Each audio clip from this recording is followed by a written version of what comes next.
Assalamualaikum warahmatullahi wabarakatuh. Sabahul khair. Kaifa halukum? Ibu doakan anak-anak ibu selalu dalam keadaan sehat walafiat ya. Hari ini kita akan mempelajari materi pecahan persen. Tujuan pembelajarannya, Ananda dapat menjelaskan berbagai bentuk pecahan persen dan menyelesaikan berbagai masalah yang berkaitan dengan pecahan persen. Metode pembelajaran kita adalah daring. Sebelum mulai, mari sama-sama kita baca basmalah. Bismillahirrahmanirrahim. Nah, sebelum belajar, Ibu bertanya, apakah Ananda pernah mendengar saat kita belanja ke supermarket mendengar istilah 5%, diskon 60%, bahkan 100%. Yuk, mari sama-sama kita belajar. Nah, hari ini kita akan belajar tentang pecahan persen. Apa itu pecahan persen? Nah, persen itu maksudnya, misal Ibu ada contoh 60%. Nah, 60% ini artinya kalau kita langsung rubah ke pecahan biasa adalah 60 per 100. Jadi ujungnya pasti dia per 100. Contoh lagi, 5%. 5% ini artinya ini angkanya berapa? 5. 5 per 100. Kita lihat nolnya ada 2 nih, 1, 2, berarti dia per 100. Berapapun angkanya dia akan jadi per 100. Misalnya lagi 125%. Nah, berarti sama dengan 125 per 100. Seperti itu.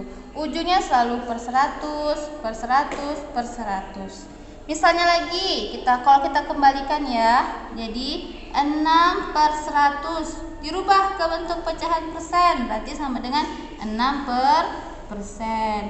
70 per 100 berarti sama dengan 70%. Nah, kita akan lanjut belajar mengubah pecahan biasa ke pecahan persen.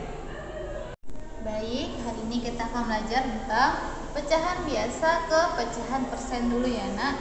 Di sini ada 2 contoh, yaitu 4 per 10 dan 2 per 5. Nah, Ibu ada 2 cara. Kita coba cara pertama dulu ya. Cara pertama untuk mengubah pecahan biasa ke pecahan persen. 4 per 10. Nah, ini kita kalikan sama per titik-titik. Bentar ya, plus dulu ya. 4 per 10 udah tahu dia pecahan awalnya. Sama dengan, nah kalau per 100 itu persen itu artinya dia per 100. Persen itu artinya dia per 100. Nah, kita harus ubah penyebutnya ini ke dalam per 100. Nih, penyebut awalnya kan per 10. Nah, kita ubah jadi dia per 100. Nah, gimana caranya? Berarti kita bagi 100 dibagi dengan 10. 100 dibagi 10 dapat 10. Karena kan 10 kali 10 sama dengan 100. Sama cara yang seperti kita kerjakan dulu. Kalau di bawahnya udah dapat 10, maka atasnya kita juga taruh 10 ya. Penyebutnya udah dapat 10, nah maka pembilangnya juga 10. Tinggal kita kalikan. 10 kali 10 sudah dapat 100. 4 kali 10 sama dengan 40. Berarti 40 per 1 sama dengan 40 per persen. Seperti itu.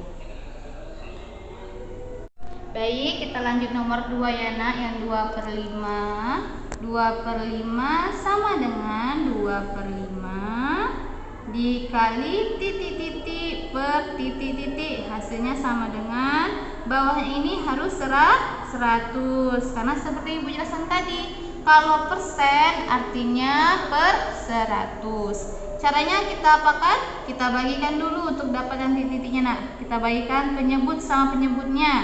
100 dibagi 5. 100 lebih besar ya biar nampak. 100 dibagi 5 dapat 20. Kalau penyebutnya udah dapat, maka pembilangnya juga 20. Kalau pembilang dan penyebutnya harus sama ya nak ya. Nah, tinggal kita kalikan. 2 dikali 20 dapat 40. Terus 5 dikali 20 sudah dapat 100. Nah, tinggal 40 per 100 artinya 40%. Seperti itu. Baik, kita mulai cara kedua ya nak ya. 4, yang pertama 4 per 10 sama dengan, nah 4 per 10, nah kali ini persen tadi karena kita langsung kali 100% sama dengan, kalikan dengan 100%. Konsepnya kalau ke atas dikali, kalau ke bawah dibagi. Jadi kita kalikan dulu 4 kali 100, nanti baru kita bagi hasilnya. Atau maksudnya Bu, 4 kali 100 berarti 400 dibagi 10 sama dengan 400 dibagi 10 sama dengan 40%. Yang pertama.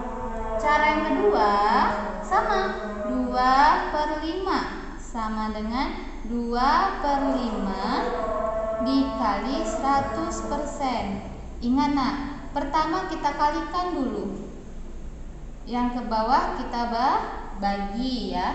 Jadi 2 kalikan 100 dapat 200 dibagi dengan 5. Ingat, dibaginya sama penyebutnya nak. Ini penyebutnya 10, maka dibagi 10. Dibagi sama penyebutnya ini 5, maka dibagi 5. 200 dibagi 5 sama dengan 40%. Ini kebetulan aja ya nak ya, hasilnya sama. Demikianlah materi pelajaran kita hari ini ya nak. Kalau ada yang tidak paham, boleh bertanya langsung ke ibu melalui WhatsApp. Marilah kita akhiri dengan membaca hamdalah. Alhamdulillahirabbil alamin.